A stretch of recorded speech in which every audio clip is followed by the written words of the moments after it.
Assalamualaikum warahmatullahi wabarakatuh. Alhamdulillahirabbil alamin. Bihi nasta'in wa ala umuri dina wa din. Asyhadu an la ilaha illallah wahdahu la syarikalah. Al-Malikul Haqqul Mubin wa asyhadu anna Muhammadan abduhu wa rasuluh. Shadiqul Waqil Amin. Allahumma sholli wa sallim ala Nabiyyina Muhammadin wa ala alihi wa ashabihi ajma'in. Amma ba'du.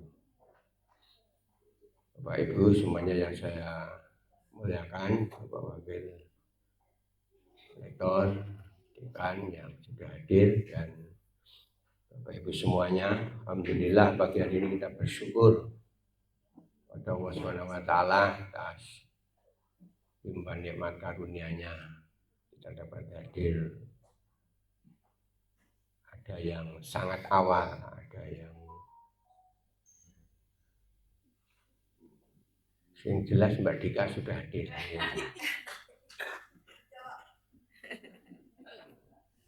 Besok Jumat itu jam sekian pintunya ditutup saja. Ini Mas ya ampun. Jadi kita bersyukur pada Allah Subhanahu wa taala, shalawat dan salam kita aturkan pada swasana kita Nabi Muhammad sallallahu alaihi wasallam. Hari ini saya bicara tentang ayat-ayat spirit jihad. Spirit hijrah maksudnya. Hijrah dan jihad. Jadi begini Bapak Ibu. Hijrah itu sejatinya mendobrak peradaban. Ya. Karena apa? Hijrah itu arti sesungguhnya sebenarnya bergerak dinamis. Maka diksi hijrah ini sejalan dengan jihad. Ada sabil, ada jalan, ada pembaruan dan sebagainya. Itu ya. Sebagai awal saya kira begini. Ayat yang turun sering disebut ayat rahmatan lil alamin di Quran surah Al-Anbiya ayat 107. Billahi minasyaitonir rajim wa ma arsalnaka illa rahmatan lil alamin. Dan tiadalah kami mengutus kamu melainkan untuk menjadi rahmat bagi semesta alam. Ayat ini turun di Jazirah Arab menjadi ayat sing ora umum. Kenapa tidak umum? Sebab umumnya saat itu orang tidak bicara rahmatan lil alamin, tapi bicaranya asobiyah. Asobiyah ini apa? Kelompok, golongan. Halo. Jadi kalau di Mekah sejak dulu suku yang paling kuasa adalah suku Quraisy yang menguasai Ka'bah. Ya, orang tawaf itu sudah ada sejak sebelum ada syariat haji. Ning dhisik kuwi tawafe kuwi nyenengke mungguhe cah rang genah-genah, sebab orang tawaf itu dengan tidak berpakaian sama sekali. Tapi yang menguasai adalah orang-orang suku Quraisy yang mereka menjadi suku yang paling dominan, dan kalau orang itu tidak masuk satu suku, mereka tidak mendapat perlindungan sebagaimana baginda Nabi Muhammad SAW ketika pamannya dan istrinya itu sudah meninggal, akhirnya dikeluarkan dari suku Quraisy sehingga tidak punya kelompok lagi. Orang seperti ini statusnya mau disakiti, mau dibunuh itu tidak ada yang melindungi. bicaranya asobiah, suku. Suku Indonesia kuwi banyak sekali. Nah, Islam datang bicara tentang al-alamin, masyarakat umum, siapapun, seluruh alam semesta, seluruh manusia. Diarani ayat sing mendobrak peradaban. Dari peradaban orang itu ngagung-ngagungkan sukunya yang paling hebat. Sering orang itu bicara bahkan perang antar suku, ya, perang antar suku. Tapi akhirnya Islam menyampaikan bahwa Islam itu rahmatan lil alamin. Semua orang punya kesempatan yang sama untuk menjadi orang yang mulia. Nah, Indonesia dhisik kan ada kasta-kasta. Di Solo sekitarnya ada golongan ningrat. Ningrat itu kudu ningratan. Tapi kelompok-kelompok kerajaan, gelarnya Raden, Kanjeng Ratu, KMRT, apa neh ya. Gelar-gelar itu menjadi gelar kemuliaan yang tidak diperoleh setiap orang. Nah, maka Islam, kenapa salah satunya Islam kok dengan sangat mudah berkembang di Indonesia? Karena Islam mengajarkan kesetaraan. Ya, mengajarkan kesetaraan. Maka Bapak Ibu, ketika kita lihat kembali kepada spirit hijrah, Islam mendorong adanya perubahan, takdir, dinamisasi atau yang disebut dinul hadroh, agama yang berkemajuan. Maka Islam sekarang menjadi agama yang paling dinamis di Eropa, di kawasan Amerika. Orang sekarang banyak berbondong-bondong masuk Islam karena gereja mulai sepi. Agama yang paling dinamis. Jadi semakin dipojokkan itu semakin bersinar. Mula kalau kita itu berusaha menjadi orang baik, suatu saat enek sing menjelek-jelekkan kita, terus saja berbuat baik. Toh yang namanya emas itu ditaruh di lumpur pun juga tetap emas. Nah, itu prinsip pertama bahwa hijrah itu mendobrak peradaban. Yang kedua, Bapak Ibu, hijrah itu secara umum melahirkan keagungan tadi. Keagungan bagi siapapun. Di Quran surah Taubah ayat 20 sampai 21, alladzina amanu hajaru wajahadu fi sabilillahi bi amwalihim wa anfusihim a'damu darajatan indallah wa ulaika humul faizun. Ayat ini coba kita perhatikan. Allah janjikan satu a'damu darajatan indallah. Kita akan dimuliakan oleh Allah derajat kita. Yang kedua, kita akan dimenangkan. Nah, tadi kembali a'damu darajatan indallah. Ini sejatinya menjawab tradisi pertentangan yang ada di Jazirah Arab, di Mekah dan Madinah. Siapa orang yang paling mulia? Enak Mekah, suku Quraisy. Ketika Nabi datang di Madinah, siapa? Ada kaum Yahudi, ada suku Aus, ada suku Khazraj. Mereka ini mengeklaim diri, berdebat siapa sejatinya yang paling mulia di antara suku-suku itu. Bahkan mereka itu juga mempertentangkan siapa yang paling mulia itu, orang Islam atau orang musyrik? Itu ya. Yang paling mulia itu siapa? Nah, enak gini gitu, siapa yang paling Indonesia kan itu? Mosok yang paling Indonesia PSI.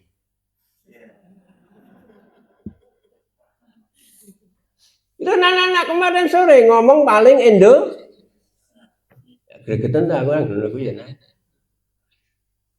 Kan orang saling klaim siapa yang paling Indonesia, siapa yang paling Pancasilais coba. Ya, kan gitu. Maka Allah jawab apa? Ayat ini sejatinya menjawab ada manusia yang Allah berikan kesempatan menjadi manusia agung, yang lebih agung, bukan berarti orang yang tidak mempunyai ketiga peringkat ini terus tidak dapat keagungan, tapi keagungannya kalah ketika kita menyandingkan tiga sikap ini. Jaminannya Allah apa? Diagungkan derajatnya, dimenangkan perjuangannya. Jadi kalau Bapak Ibu pengen hidupnya dapat kemuliaan, dapat kemenangan, kesuksesan, syaratnya tiga hal. Apa itu? Alladzina amanu. Orang-orang yang beriman, yang sungguh-sungguh dengan imannya, benar dengan imannya. Saya tidak bisa membayangkan ketika para sahabat itu tidak punya iman yang kuat, harus berjuang mempertahankan keimanan, harus pindah dari Mekah ke Madinah. Kalau keimanan tidak kuat, lakon. Maka apa yang namanya keimanan, tauhid, akidah, itu betul-betul menjadi pondasi kehidupan di Mekah, kehidupan di Arab Saudi. Bapak Ibu, ketika saya mendengarkan ceramah di masjid, jadi Indonesia itu dapat keistimewaan. Jadi di Masjid Nabawi itu setiap maghrib dan isya ada ceramah bahasa Indonesia. Pengikutnya paling banyak. Terus ada kelompok-kelompok ini belajar Al-Quran. Banyak sekali kelompok-kelompok itu. Lalu ketika di Mina, ada masjid besar di Mina itu, penuh. Yang jamaah dari berbagai macam negara, tapi ceramahnya itu adalah ceramah bahasa Arab yang diterjemahkan dalam bahasa Indonesia. Ketika saya dengarkan, dan termasuk saya pernah ketemu beberapa tokoh di markas dakwah Islamiyahnya. Kalau sini ya markas dakwah Islamiyah itu ya semacam organisasi. Kayak Muhammadiyah, kayak MUI gitu ya. Lalu ketemu syekh-syekh di sana, beliau sampaikan ahlan wa sahlan bi hudurikum bil madinatil hijaroh. Selamat datang saudara-saudaraku, dan khusus min Indonesia, dari Indonesia, di kota Batu. Beliau menyebut Mekah itu kota Batu. Kenapa disebut kota Batu? Memang daratannya berupa batu. Tidak ada tanahnya, tidak ada tanamannya. Sehingga kalau kita itu berpikir, kita itu mikir-mikir, dhisik wong kene bisa hidupnya dengan apa, nggak ada tanaman sama sekali, nggak ada air dan sebagainya. Saya kembali, pengajian itu ketika saya dengarkan termasuk khutbah di masjid Masjidil Haram di Masjid Nabawi sekarang kan bisa diakses langsung terjemahan bahasa Indonesia. Apa isinya? Selalu yang ditekankan adalah tauhid, keimanan. Negeri ini, Arab ini bisa maju, bisa aman, bisa makmur karena keimanan yang ditanamkan oleh Kanjeng Nabi Ibrahim alaihi salam sebagai bapak tauhid. Apalagi kalau ketemu orang Indonesia, pasti yang dipesankan dua hal. Satu, supaya mempertahankan keimanan, jangan musyrik. Sebab orang Indonesia ditengarai seneng musyrik. Waktu tunggale nggo melempar jumroh itu kantongi, dibawa pulang dinggo jimat, dinggo pelaris. Ada orang beli sajadah, beli sorban, terus disabet-sabet ke, dilelet ke Ka'bah, tidak boleh dicuci, dadek ke jimat, barang siji sing jimat-mat. Itu pertama, sering seperti itu. Lalu yang kedua, jangan seneng selfie. Selfie itu bagian dari riya, bagian dari sum'ah. Diingatkan betul, hai jamaah Indonesia, jangan seneng selfie. Karena ternyata di tengah rai jamaah Indonesia banyak yang seneng selfie. Ketika tawaf, mereka itu nangis-nangis sambil di video dan video call sama anaknya. Ya anakku, saksikan ibu sedang menangis di depan Ka'bah, tolong dipoto ya.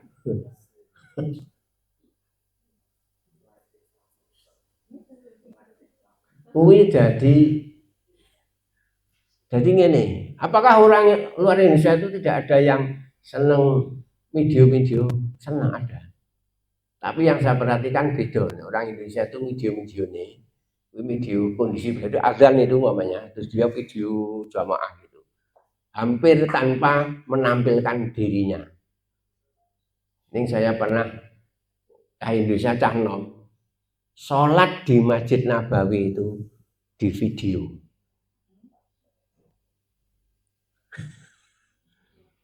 Jadi videonya dipasang di depan, dia lakukan sholat, dia lakukan apa itu full di video. Dikarepe apa aku ya kurang ngerti. Ya. Makanya ditekan apa? Iman dan iman, tauhid dan tauhid sing kenceng. Karena tauhid itu mendatangkan kemakmuran, sementara musyrik itu mendatangkan kemiskinan. Nah, orang yang hidupnya banyak kemusyrikan, duit iki entek dienggo makani setan, dienggo makani dewa. Ya. Bahkan kalau kita tidak adil di kalangan kaum muslimin itu ternyata apa? Ternyata juga bisa terjangkit itu. Karena apa? Apa-apa sithik kudu kondangan. Orang duwe ya kudu golek utangan. Terus ditradisikan ziarah nyanggone wali yang pahalanya seperti haji. Minimal 2 tahun sekali. Pak Samsri sebagai kiainya dijak sebagai pembimbing. Tentu saya senang. Karena nek dijak kira-kira bayar ora? Mboten. Untuk duit ora? Entuk. Ya. Habis seperti itu. Maka modalnya apa? Iman. Pengen kemuliaan, pengen derajat mulia, pengen menang. Seperti pejuang-pejuang para sahabat itu, imannya harus ditebalkan. Imannya dikuatkan. Lalu hajaru yang kedua, hijrah. Jadi hijrah itu sejatinya adalah tadi, tidak sekedar pindah secara fisik, Kalau zaman Nabi yang konteks ayat ini memang pindah dari Mekah ke Yasrib ke Madinah. Jadi suatu saat ini secara nyata Bapak Ibu kita dituntut juga seperti itu. Ini sengaja umum kali kan oke ngomong hijrah kali. Hijrah dalam arti pindah dari satu tempat ke tempat yang lain. Itu mendatangkan kemuliaan. Nek cara wong desa tangga-tanggaku, wong Pajewi merantau. Sing sukses itu ternyata yang punya jiwa perantau. Setelah orang itu di rumah tidak mau bekerja, nek wong Jawa klelat-klelet, ternyata setelah dia merantau mau nggak mau dia harus bekerja. Saya itu juga melihat ada orang dulu ketika sekolah wih ora pinter. Ini turu wae. Ya, tapi setelah dia itu nek wong Jawa kepepet butuh yang dia harus bekerja, ternyata dia itu akhirnya juga bisa menjadi orang yang sukses. Karena apa? Jiwa hijrah. Pak Sarilan kuwi nek enek Sumbawa kono aku ora ngerti jaji apa nek. Ya lah. Tapi harus pindah dari Sumbawa ke Karanganyar. Itu sak lingkungan Pak Sarilan sing dokter ya Pak Sarilan dok. Memang seperti itu. Jadi semangat pindah dari satu tempat ke tempat lain ini juga mendatangkan semangat perubahan. Mulai cara ayam itu, cara ayam. Itu ketika sudah besar sedikit terus yang babone yang mboke dikapake disapih. Carane piye? Nek nyedak ditotol sakiti supaya apa menjauh. Pertanyaannya babon pitik kuwi apa ora mesake anake arep nyedak wae ditutuli. Dia tentu mbok sing paling pengorbanannya itu luar biasa itu yo mbok pitik. Babon pitik. Dan nek babon wong piye, Pak? Aku ora ngerti rekoso ndi ya. Tapi kalau ibu-ibu itu hamil, itu kan diopeni bojone. Ya nek siji loro senang diopeni yang bojo-bojo rapati cetha ya. Tapi kalau ayam itu sedang hamil, mengeram ya Bu. Kan sepadha karo hamil ta kuwi. Kuwi ditunggoni suaminya apa tidak? Ya, suaminya kemana?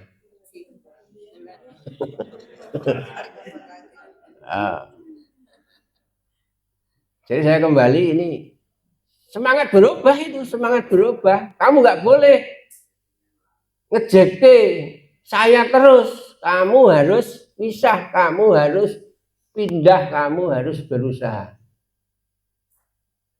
Nah, maka teman-teman sing ninggal ke tanah airmu yang tanah air Karanganyar ini, semangat itu betul-betul dikuatkan semangat hijrahnya itu. Ya. Wis lah. Sisan sudah sampai sini kok enggak sungguh-sungguh mau apa. Wis diriwangi Sumatera teko Karanganyar Kalimantan teko iki ngerti ora Romi. Kalimantan sampai Karanganyar. Ki sing pati ndi?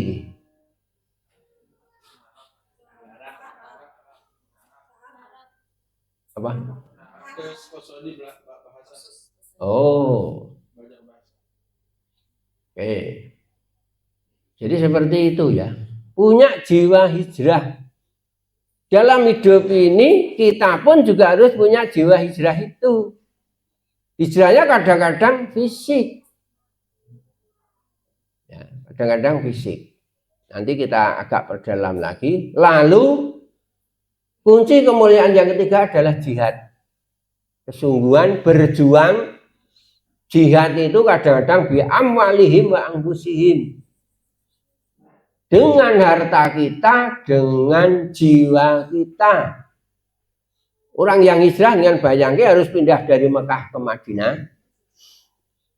Dia harus dengan kendaraan sendiri, ada yang naik unta, ada yang jalan kaki. Bekalnya juga membawa bekal sendiri. Kita ini sementara disuruh berjuang, ora usah nganggo bekal, suruh ngaji pagi, habis ngaji dingoni wae, ora mangkat. Iya dah.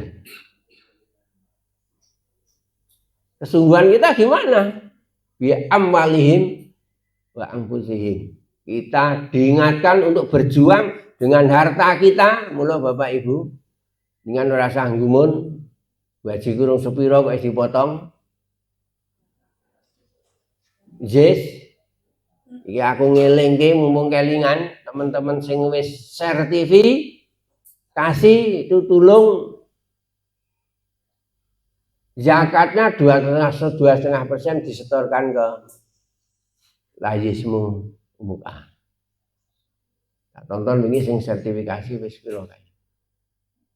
Ya, urung tak tagih ya. Nanti dengan kerelaan hati sertifikasinya berapa dikelongi 2,5% disetorke ke Layismu. Itu bagian dari jihad bi amalihim. Bahkan kalau kami di sekolah, guru-guru yang sudah sertifikasi dengan sukarela, tidak dimaknai gini, dengan sukarela itu mengumpulkan, mengurangi sertifikasinya sedikit untuk diberikan kepada umpamanya tenaga kependidikan yang gajinya masih minim dan sebagainya, sehingga kebersamaan terjaga. Saya kembali pengen mulia, punya iman yang kuat. Dia itu punya semangat hijrah, pindah juga. Kadang-kadang secara fisik kita juga harus meninggalkan tanah air kita, meninggalkan rumah kita, meninggalkan tempat kerja kita, lalu bersungguh-sungguh berjihad, mengorbankan kadang harta kita, kadang jiwa kita. Dakwah kuwi nek tenanan kadang-kadang kita juga nek orang hati-hati kadang-kadang juga diancam dengan apa? Dengan jiwa kita. Ada orang ketika dakwah mengingatkan kemaksiatan tidak berani karena apa? Kalau saya nanti diancam bagaimana?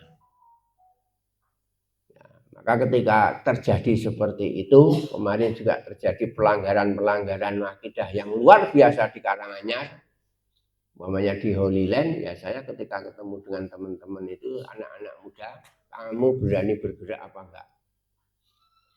Tunjukkan nyalimu. Kalau tidak saya yang mimpin di depan. Aku wis tua saiki, aku wis ora mikir urip dawa, aku yang ngono. Terus mereka akhirnya, "Siapa?" Nah, saya sudah ngungkal pedang, ojo kok nggo tenanan, nggo marake pidana. Tempuh saja dengan cara yang baik, dengan cara yang tidak melanggar undang-undang, tapi itu tertata dengan rapi. Berani nggak berjuang seperti itu? Itu ya. Berani nggak berjuang seperti itu? Mengorbankan jiwa kita, tenaga kita. Gitu, tenaga kita. Jadi suatu saat ini sing tak tantang sebenarnya tim IT Umuka yang dulu ikut saya kemana-mana akad pagi disiarkan langsung radio H, sekarang sudah enggak ada yang hidup sama sekali. Time sapa kuwi? Tugase Mas Romi apa Mbak Dika iki? Oh Mas Romi. Nek Mas Romi tugase Mas Romi apa Mbak Dika?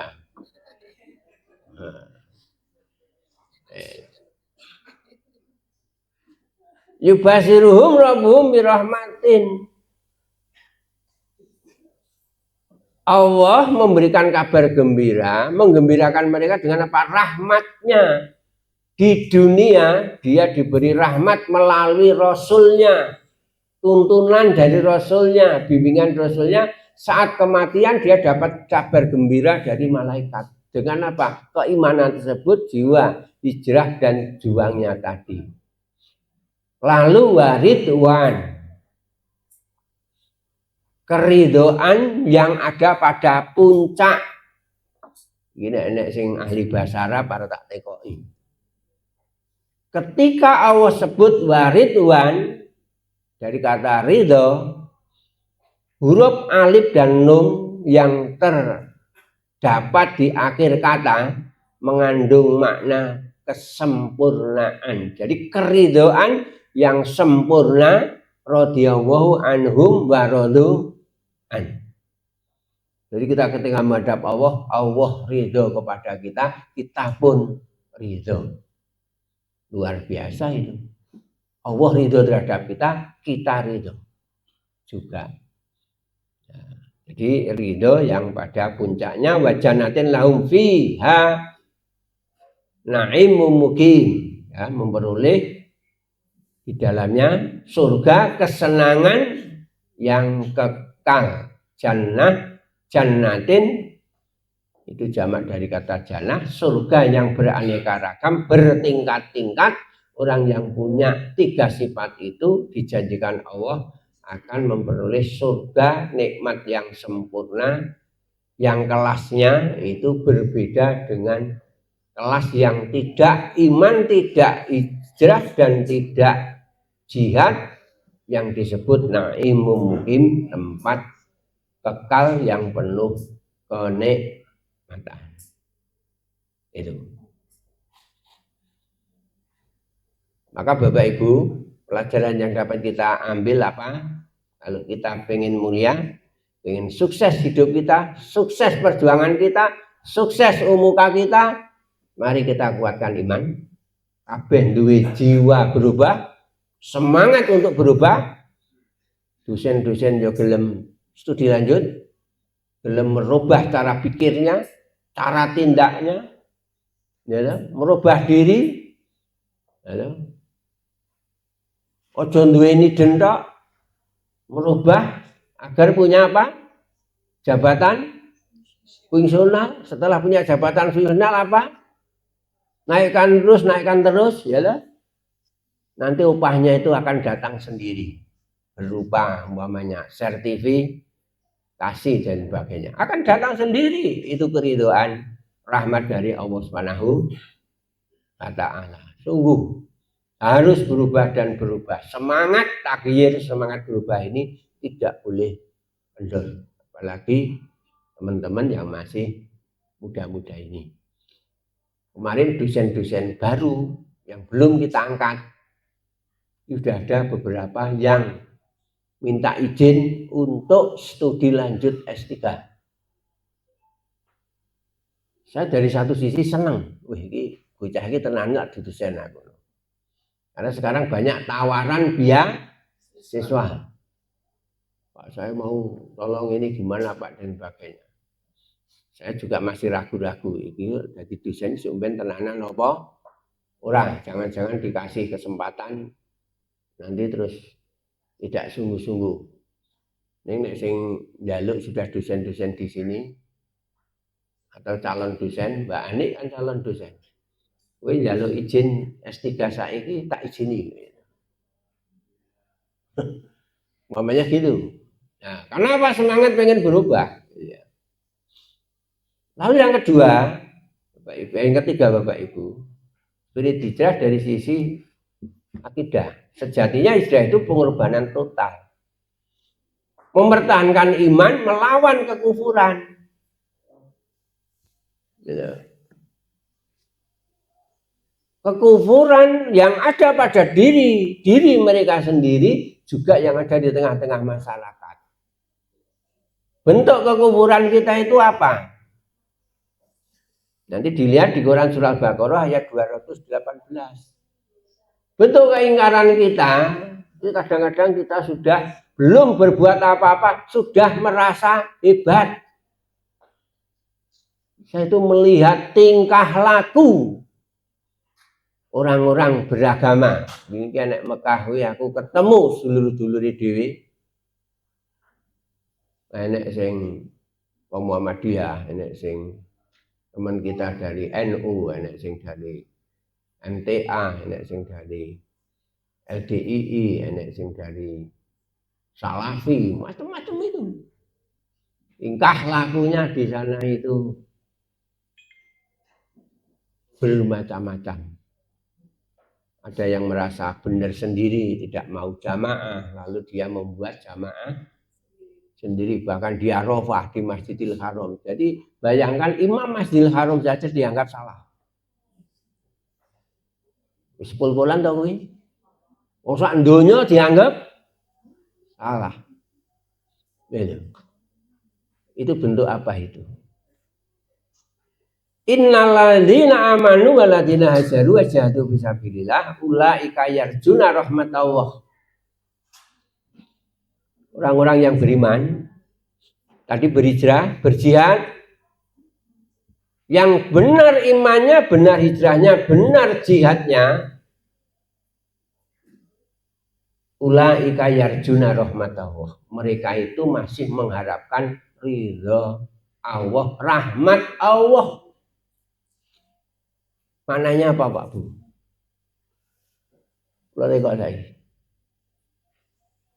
Kita itu seandainya hari ini meninggal, kita patutnya surga apa neraka ya? Hah? Model bapak-bapak jenengan ini kira-kira mau mati saat ini atau saat-saat ini kira-kira surga apa neraka ya? Oh, ini.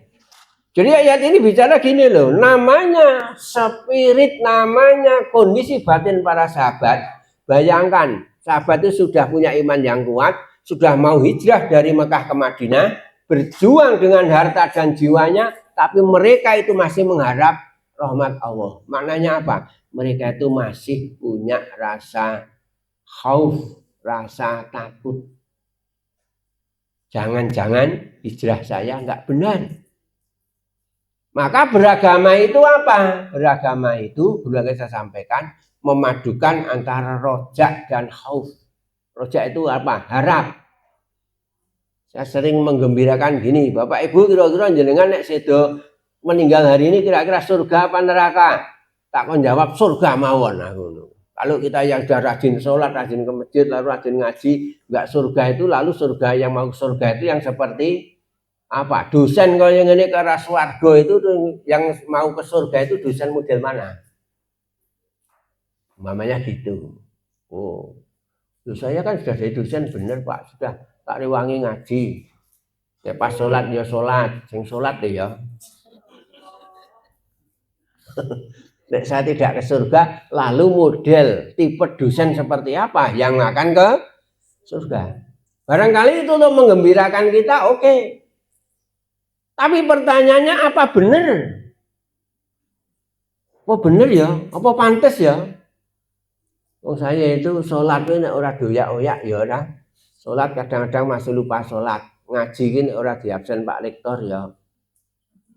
Ora mangkat.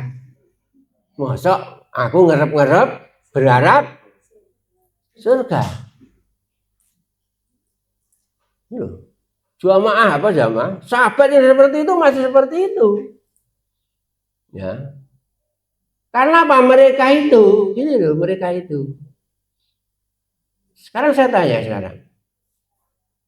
Bapak Ibu yang pindah dari tempat tinggalnya sekarang di Karanganyar, ini sejatinya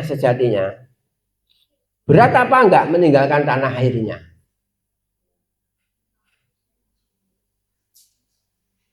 Ini sing perantau siapa tuh?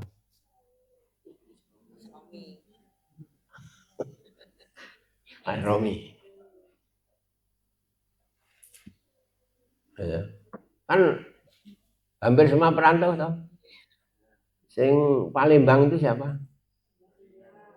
Mbak Dirina. Marina, Mbak Marina mana? Mbak Marina ninggalkan tanah airmu ke tanah Jawa ini gimana?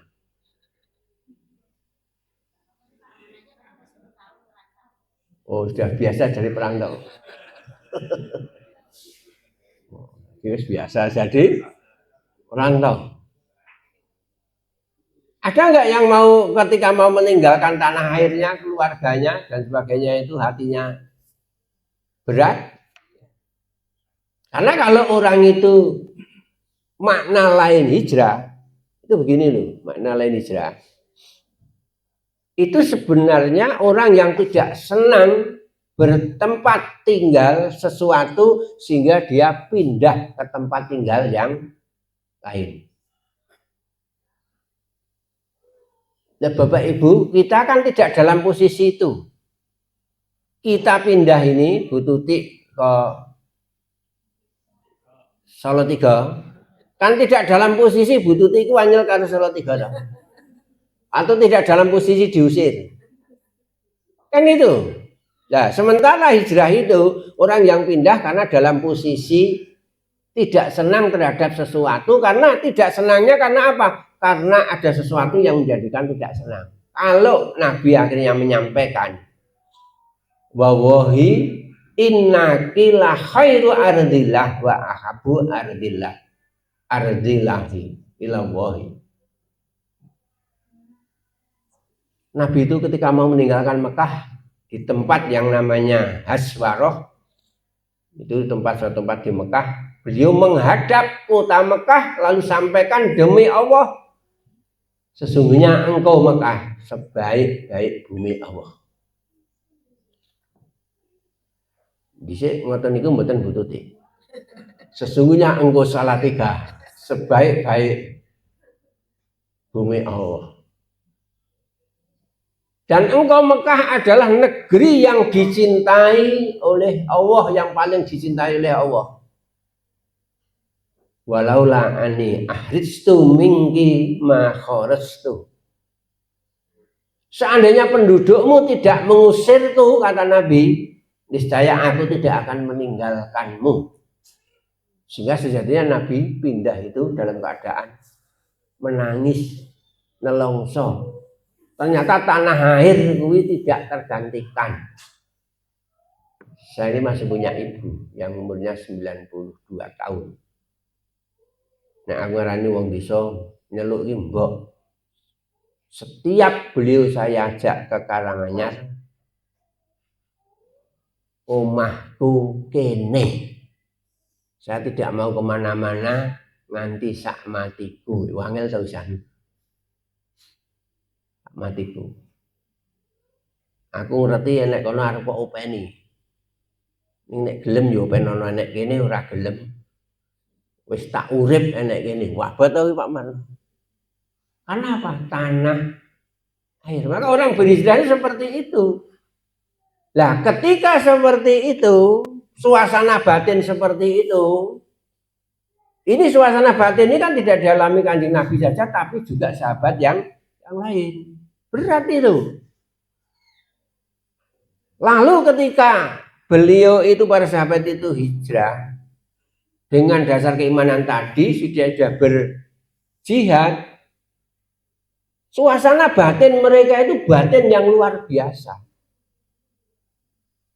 Orang itu semakin ketaatannya itu semakin dalam, rasa takut dirinya juga akan semakin tebal. Ning wong sing ibadate rapati cetha ki rumangsane wis yakin nek mlebu swarga. Wong sing haji kuwi kabeh kok yakin hajine mabrur, tidak ada balasan kecuali mula bar kuwi akhirnya karena sudah dapat kunci surga, mereka enggak mau ke masjid lagi, enggak mau pengajian lagi. Lho ngopo enggak mau? Ganjaran saya sudah banyak. Dijamin masuk surga. Lah engko nek entek piye kula aneh 3 tahun sekali umroh. Sehingga Nabi sampaikan apa? Dalam kondisi kejiwaan seperti ini, la yudkhilu ahadam minkum amaluhul jannah wala yuziruhu minan nar. Tidak seorang pun di antara kalian, di antara kamu, di antara kita Bapak Ibu, tidak seorang pun di antara kita masuk surga hanya karena amal kita. Kalau kita hanya mengandalkan apa yang kita perbuat, islah dengan ngaji pagi ini, apa yang telat-telat, ora cukup tinggal tuku surga tak kandani. Sholat kita nggak cukup untuk beli surga, dan tidak cukup untuk menyelamatkan dari api neraka. Bahkan Nabi sampaikan apa? Wala ana termasuk saya. Coba. Nabi manusia sempurna, ibadahnya sempurna, menyampaikan kalau saya hanya mengandalkan amal saya, tidak cukup memasukkan saya ke surga, tidak cukup untuk menghindarkan dari siksa api neraka. Suasana batin yang luar biasa. Illa birahmatin minallah. Kecuali dengan rahmatnya Allah. Maka lagu lewu kae. Andai kau tahu, enek syair gitu kayak ora patut mlebu surga ning tidak juga kuat di neraka. Jadi gitu. Jadi orang-orang yang punya suasana batin yang luar biasa, maka Bapak Ibu dengan senom-nom suatu saat juga kita perlu merenung. Hidup saya itu gimana sih? Ibadah saya itu gimana? Ya. Perjuangan saya itu gimana? Apa di sini itu saya sekedar cari hidup, apa memang kita landasi perjuangan? Coba direnungkan suatu saat. Ya, jangan sampai kita itu terus kecele. Terakhir, spirit hijrah dari ekonomi, sisi ekonomi. Kalau teman-teman ketika pindah satu tempat, terus engko mau apa? Itu kadang-kadang belajar dari tetangga-tetangga saya di desa itu. Teman-teman saya dulu ada yang lulus MTS, lulus MAN, lulus SMA, langsung merantau tanpa punya keterampilan sama sekali. Kuwi nek wong Jawa apa? Cong sekali. Berarti cong ya. Punya keyakinan yang kuat, terus saya berpikir ini anak-anak ini mau ke Jakarta, mau ke Bogor, mau ke Bandung, nggak punya bekal apa-apa, mau cari hidup dari mana? Gitu ya. Kalau orang itu berpikir sekarang ketika orang-orang itu hijrah, coba bayangkan Bapak Ibu, dia punya rumah ditinggalkan, punya pekerjaan ditinggalkan, punya usaha ditinggalkan, dia hanya membawa sekedar bekal, harus pindah dari tempat tinggalnya. Enek kono arep nyambut gaya porong cetok. Itu kalau akhirnya orang berpikir-pikir sing imane ora kuat ya akhirnya ora gelem hijrah. Memangnya saya di Madinah di Yasrib itu mau hidup bagaimana? Saya nggak punya saudara dan sebagainya. Nek bapak ibu ini saelek-eleke pindahnya Karanganyar kan genah wis statusnya jadi dosen. Orang nggak punya itu. Karena apa? Karena sudah perjuangan, karena sudah punya iman yang kuat, semangat berubahnya ini kuat, jihadnya kuat, dia adanya hanya yakin pada Allah. Maka Allah sampaikan di Quran surah An-Nisa ayat 100, wa may yuhajir fi sabilillahi yajid fil ardi muraghaman katsira wa sya'ah. Jadi orang-orang yang berhijrah dengan keikhlasan hijrahnya itu, dia akan mendapati di muka bumi ini tempat hijrah yang luas, rezeki yang banyak. Ya. Coba, dia dijamin oleh Allah dapat tempat yang luas, rezeki yang banyak. Apa yang terjadi Bapak Ibu?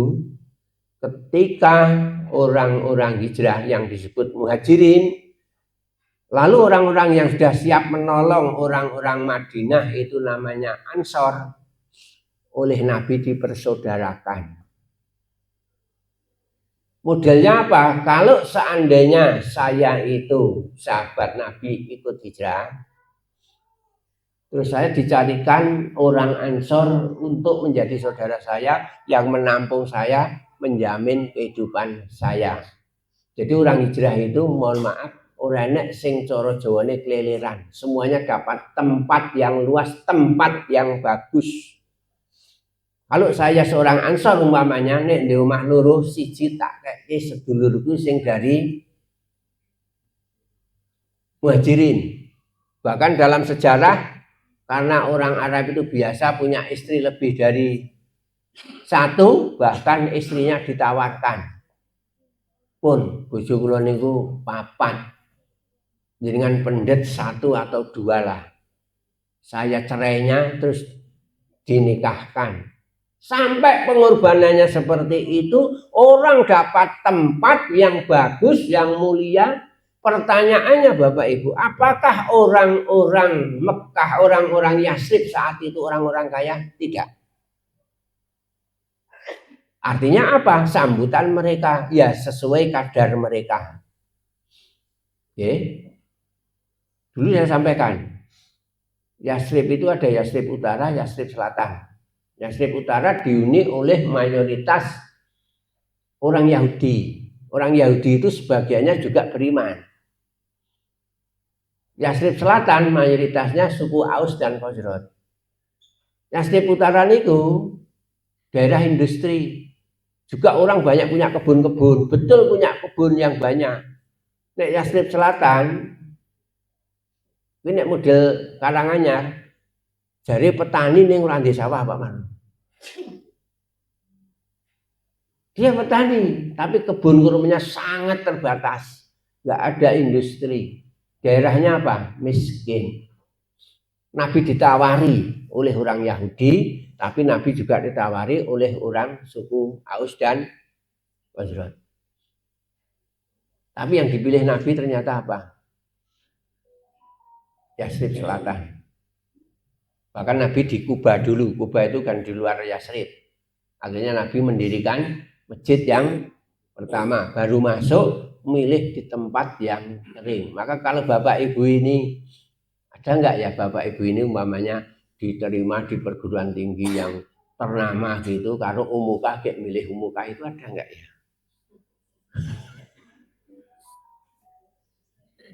Enak ora sing ngene iki. Wah, saya itu diterima di UNS dan Umuka, tapi saya pilih enak ora ya?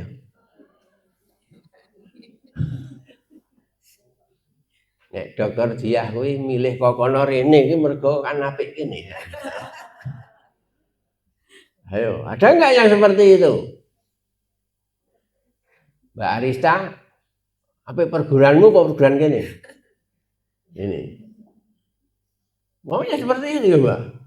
Nabi itu milih tempat yang di situ ada perjuangan, dimulailah perjuangan.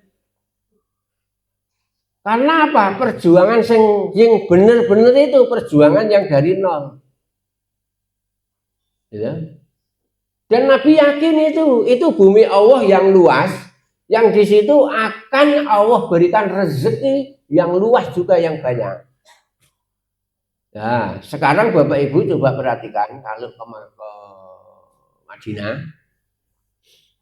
mana wilayah selatan itu? Wilayah selatan itu ya kompleks Masjid Nabawi sekitarnya sekarang menjadi apa? Pusat ekonomi. Baru nanti kalau kita itu mau berkunjung ke kebun kurma, baru ke utara. Nah, sekarang yang di pusat ekonomi adalah sekitar Masjid Nabawi. Kemarin saya hitung-hitung itu. Hotel dalam satu musim haji, itu yang pakar hotel Pak Yamto, itu saya hitung-hitung satu musim haji itu uang yang didapat tidak kurang dari 12 miliar. Nek hotel jenengan sak musim liburan pinten, Pak? Satu bulan 2 M. Sana satu bulan 12 M.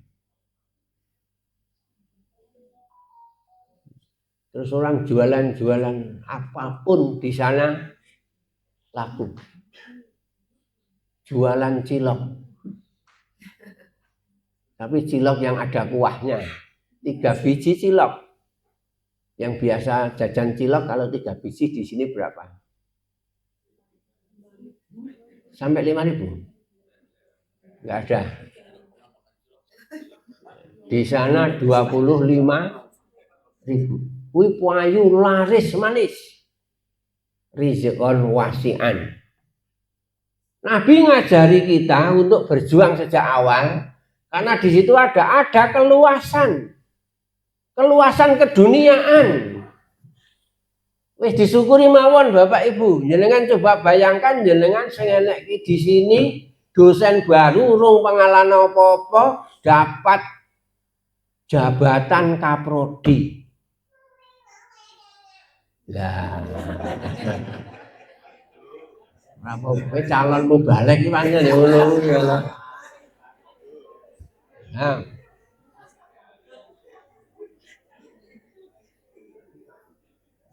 Kowe iki maido apa niroke aku?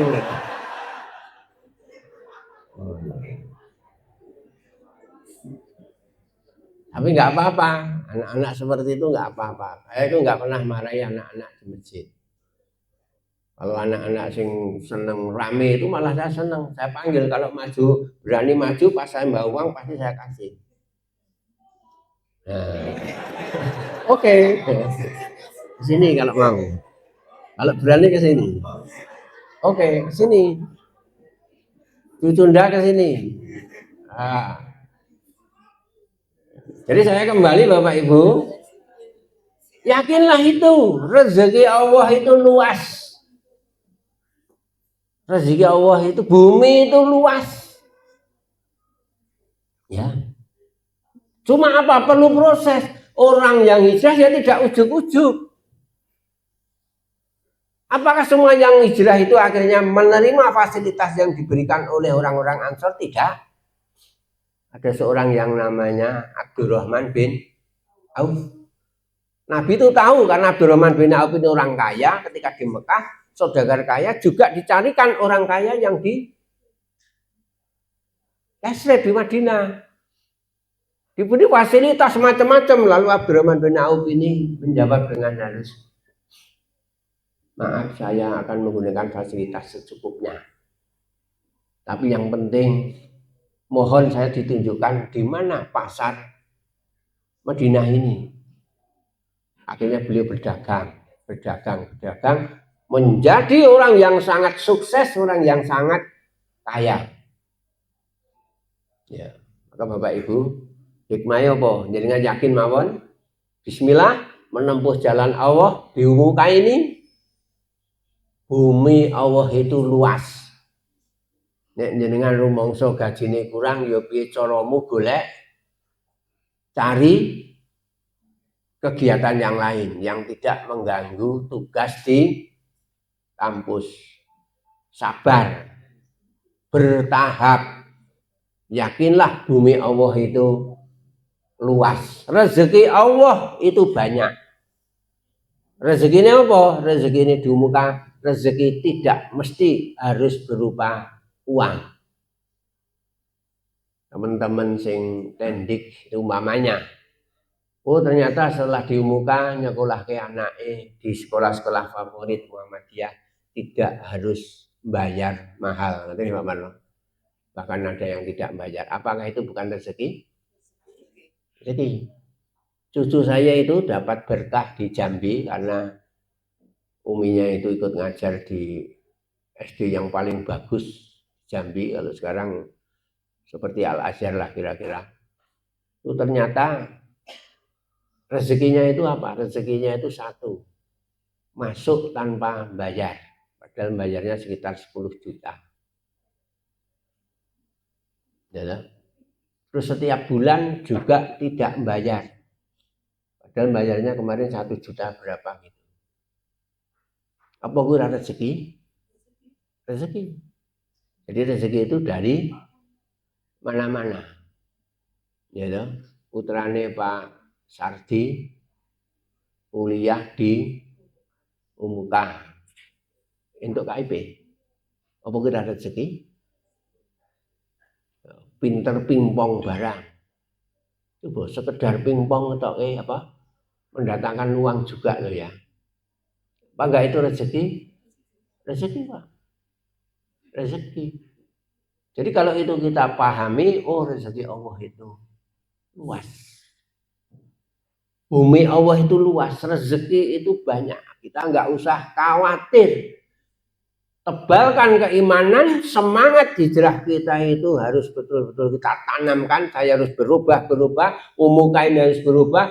Dimulai dari secara pribadi saya harus berubah dan bersungguh-sungguh, ya, berjihad yang bersungguh-sungguh, ngajar ya sungguh-sungguh, melaksanakan tugas-tugas di kampus ya bersungguh-sungguh, termasuk pengembangan AIKA bersungguh-sungguh. Insya Allah kita akan mulia bareng. Amin. Kurangnya saya mohon maaf. Akhirul kalam. Assalamualaikum warahmatullahi wabarakatuh.